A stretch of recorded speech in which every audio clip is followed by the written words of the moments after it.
За одоо манай ард ингээд жагсаалд оролцож байгаа энэ иргэд маань бөөнөрөө нэг тишээ явах гэж шиг байна тий алхах гэдэг шиг. Хороолох гэж шиг байна тий тойрог хийх гэж шиг. Жагсаал гэдэг бол улсны үйл ажиллагаа шүү дээ. Гадны орнууд бол одоо маш гоё жагсчээдэг. Солонгос энтер бол одоо үнэхээр баг тэр үндэсний нөгөө нэгдлийн нягтралынх нь зарим талаараа шалтгаан болж шүү дээ. Ерөөсөө органик жагсаал гэдэг чинь үндэсний дархлаа байхгүй. Тэгээ эн чинь өөрөө соёл түгэн хамгийн гол нь соёл түгэн. Сүүлийн жилүүд бол бид нар ухарсан гэдэг нь бол бас бодтой үнэ. Гэхдээ залуучууд өнөөдөр энд гарч ирээд шаардлагуудаа тавьж байна. Ингээ үр дүнд хүрчих юм бол энэ Монголын засаглалд нэг юм нар хийж байгаа юм шиг л тийм л үйл явдал болно доо. Бид нар улс төрөө ойлгох муухай гэж харахгүйгээр бүр оролцох иргэдийн оролцоо нэмэгдэж байна тий.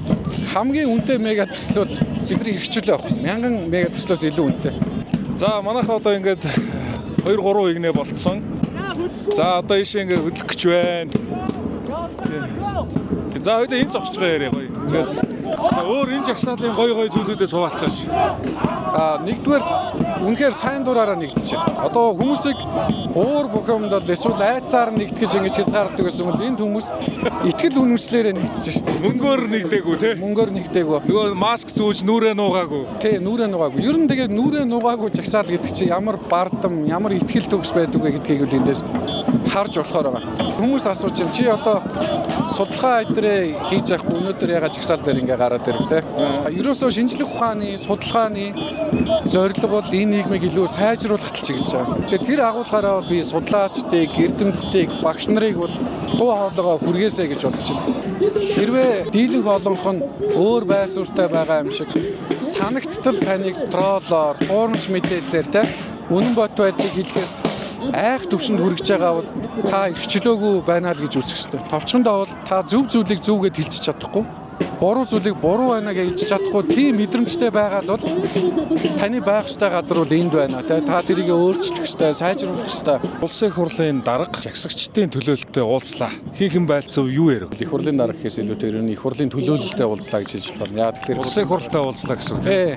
Яа тэгэхээр их хурл суудалтай нам эвслүүдийн бүх төлөөлөл байлаа. 5 намын төлөөлөл байсан. Тийм тэгсэн. Харцлан намаас бол бүлгийн дэд дарга жаргалан, үндэсний эвслээс бол гишүүн бүрөв даваа, хүн намаас бол гоёнх шиг гишүүн. За тэгээд иргэний зориг намын дарга, Монгол Ардын намаа сайн зураг гишүүн бас байсан. Тэгээд бүх төлөөллүүд бол яг тэгж чигд орж ирсэн. Юу яригдав? Жагсаалын гол шаардлагуудаа бол дахиад танилцуулсан. Тэгээд үндсэндээ бол жагсагчдын өргөтгсөн 3 шаардлагын 2 нь бол ерөнхийдөө биелж гэнэ гэж харж байгаа. За тэр нь бол 2 дахь шаардлага бол эвслийн засгийн газрыг дэмжихгүй сөрөг хүчинтэй байх.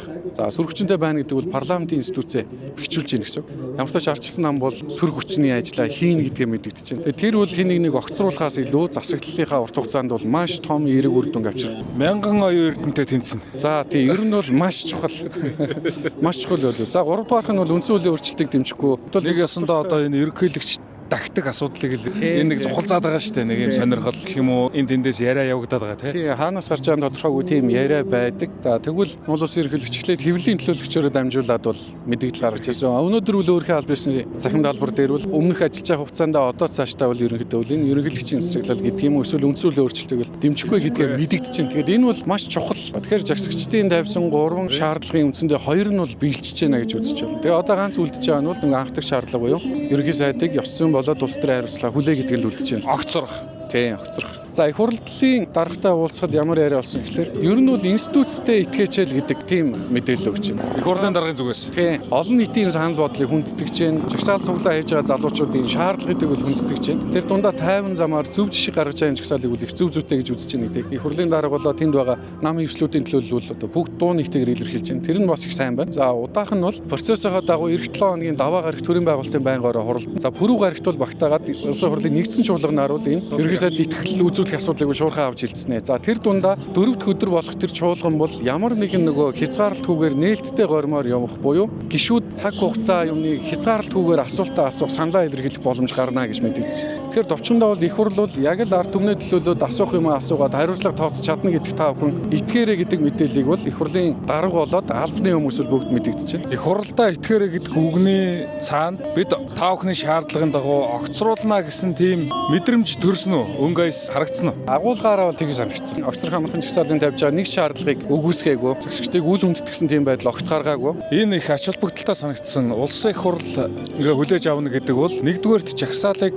хүлээн зөвшөөрч ин гэсэн үг. А хоёрдугаарт энэ бол төрийн ёслол протокол талаас албан ёсны болж байна. Нэг ёсондоо төрийн ой санамжид орж байна. Албан ёсны болж байна гэсэн үг тий. Албан ёсоор хүлээж авч байна. Шин жишг зөв жишг тогтоох юм бол төрийн байгууллагууд маань гэсэн хүний эрхийг хүндэтгэх хамгаалах талаас зөв ажиллаж чадж байна гэдгийг л харуулж байна. За хэрвээ хүмүүсийн шаардлага биелэхгүй үл яах вэ гэдэг асуултыг бас олон нийт байгаа. Тэр бол бодтой. Магадгүй тэр нөхцөлд бол бидний хяналтаас гарах вэ гэдэг тийм эрсдэл байна. Хүмүүсийн бухимдалтай. Яг тэгэхээр эн чинь хувь хүндний улс төрчийн нүд хариуцлага тооцохдохгүй эхэлсэн бол энэ нь эхлээд намын асуудал болсон. Дараа нь засгийн газрын асуудал болсон. Одоо их хурлын асуудал болов чинь цэцэг хүртэл орж ирж байна тийм. Тэгэхээр Монголын асуудал бол ямар их хортой нийгмээ бодохгүй те ямар их талцал зөрчил засаглалын амар руу түлхэж гэнэ гэдгийг л хүн болгон харж байгаа. Нөгөөтэйгөр жагсаал цуглаан зохион байгуулж байгаа хүмүүсийг гүтгэх, харлуулах, янз бүрээр шүүмжлэхтэй. Тэр дундаа олон нийтийн эрүүл дуу хоолой гарч ирэх боломжгүй болтол нь худал мэдээллээр троллуудаар дайрж штэ. Хөлсний жагсагчд болоод хөлсний инфлюенсерүүдээр битүү дайрж байна. Өргөн фронтоор дайрж байна. Хамгийн гол нь энийг сүрж байгаа юм бол олон хоногийн тууштай жагсаж байна. Органик юм байна, эрүүл юм байна, зөв байгаа юм гэдэг итгэл бүрдэж байгаа нь энийг сүрж байна. Тэгээ цаашдаа бол ерөнхийдөө олон нийтийн санал бодлыг бол хүндэтгэж үздэг болох хэрэгтэй. Олон нийтэд мэдэрдэг болох хэрэгтэй. Дарга нар улс төрчд бол өөрийг нь тойрон үрээлж байгаа туслах, зөвлөх, өөрийнхөө мэдээлэл авдаг их сурвалжуудаа хайлж нийгмийн бодит байдал ямар байгааг мэдэрч чинь шийдвэрийг гаргах хэрэгтэй. Нэрээ нөгөө гаруй үсгийг болсон бэ? Үлэлгэж өгсөн үү их хурлын дарга? Ди парламент, ди петишн дээр өргөдөл гаргасан боловч түүнийг нь хүлээж аваагүй. Хэрвээ хүлээж авсан бол тэр нөгөө албан ёсны талбар дээр бол явчих гэсэн. Юу аяч юм бол нөлөөлийн талбар, яг л одоо нөгөө change.org гэл олон улсын талбаруудтай адилхан. Энэ дээр 120 гаруй мянган нэгдэл саналаа өгөөд одоо 60 орчим мянган нь саналаа баталгаажуулсан байна. Мэйлээ бүртгүүл саналаа өгчөөд мэйлээ шалгаж линктээр дараагүй хүмүүс бол дахиад одоо энэ боксоо спамаа шалгаад дарах юм бол энэ тоовол 100 мянга хүрэх боломжтой тийм өндөр тоо гэсэн. Тэгэхээр энэ бол заавал тэдэн санал урьж тэгж өөрчлөгдөг механизм биш. Ийм олон иргэн эсэргүүцэж байгаа гэдгийг хараад хүн өөрөө эв нэгдлийг нь хүндэтгээд ёс зүйн хариуцлага хүлээдэг л байх руу шахах хэрэгтэй механизм байхгүй. Цаасан гаруй үсгэл 100 мянга гарцсан юм билээ. Бас улсын хурлд өгсөн шүү дээ. Хүлээлгээд өгсөн гэсэн. Одоо хоёулаа оюутнлог орё л да. Энэ хүн өөрийнх нь одоо энэ үлдэхгээ зуралдаад байгаа үйлдэл нь засгийн газрыг эвгүй байдалд оруулж байна. Улсын хурлыг одоо цаашдаа маш эвгүй байдалд оруулах гэдэг шүү дээ. За магадгүй хэрвээ ингээд үлдчихүүл яах вэ гэдэг хүмүүс айдсан. Тэгээ үлдчих юм бол зөвхөн одоо нэг хүнд хариуцлага тооцох хэрэгтэй асуудал байсан бол нийт төрдөө итгэх тийм итгэл ерөнхийдөө унах. За засаглалын тогтолцоо маань эрүүлэр ажиллах юм байна гэдэгт итгэл унах нь хамгийн том алдагдал болов гэж бодож байна. Олон нийтийн итгэл тогтолцоондоо итгэл гэдэг бол засаглалын легитим шинж хүлээн зөвшөөрөгдөх байдал. Тэрний хүч амин сүнсийг ерөөсөө хадгалж идэг гол зүйл. Тэгэхээр парламент дээр асуудал хэрвээ сөргөөр шийдэгдэх юм бол маш том эрсдэл хүлээж байгаа. Олон нийтийн юу гэж бодох нь хамаагүй. Би олон нийтийн юу гэж бодохыг шийднэ гэдэг энэ хандлага бол өнөөдрийн энэ хямрал руу бол шууд хөтлж байна. Нийгмийг ингэж талцуулж удирддаг биш, нэгтгэж удирддаг байх. Үзэл санаагаа түгээж таниулсны үндсэн дээр нэгтгэдэг байх руугаа явах хэрэгтэй. Улсын хурал судалтай улс төрийн намуудын төлөөлөлтөд уулзахад яригдсан нэг чухал асуудал бол улс төрийн намын төлөвшлийг бүгдээрээ дэмжье. Ер нь иргэдтэй бүх хүмүүстэй ураад адилхэд бид нар улс төрийн намуудыг зөвхөн хараа зүхээд устаасаа гэж бодох бол ерөөсөө тийм зөв шийдэл биш. Эсвэргээрээ намуудыг яаж сайжруулах вэ гэдгийг бол бидний нийтлэг хэрэг шиг байхгүй. Ер нь бол одоо энэ жагсаал төрдөө маш их зүйлийг бас ойлгуулж өгч явах шиг байна. Иргэд нь төрөө ингэж баг сургаж байгаа, сайжруулж байгаа нэг юм үйл явц болоод байна шүү дээ. Энэ цаад ачаал хөтлөөрөө. Ер нь бол хүмүүс нэг сайн хүн гарч ирээд нийгмийг өөрчлөн гэдэгт итгэдэг бол өмнө хэлжсэн маш гинэн хүсэл байхгүй. Маш гинэн хүсэл. Муу зүйл хийхээргүй, хулгай гарахааргүй хэмжээний ил тод хариуцлага тооцох боломжтой тэр механизмаа бүрдүүлэх. Тэр нь бол өнөөдрийн төвшөнд бол бид нар парламентын институцийг бэхжүүлэх, парламент дотор сөрөг хүчин байж хяналтаа хийдэг тэр механизмаа бүрдүүлэх. Парламентын төлөөлөгч ч гэсэн олон нийтийн хүн болсон гэдгийг ойлгох хэрэгтэй байхгүй. Энэ хүн намайг шаардах хэрэгтэй, хянах хэрэгтэй. Энэ хүмүүс намайг шүүмжлээд огцрох юм бол ямар учир шалтгаантай вэ гэдгийг нь бол тэр таньж мэдэх тийм хандлагатай байх хэрэгтэй. Өөрөөр хэлбэл улсын хурлын гишүүн гэдэг чинь зөвхөн өөртөө санал өгсөн хүмүүсийг төлөөлж байгаа хүн огтоосоо биш ээ. Өөрийнх нь эсрэг ажилласан хүнийг ч гэсэн энэ төлөөлж байгаа. Тэгэхээр бид нар бол 126 гишүүнтэй болсон нь зөв.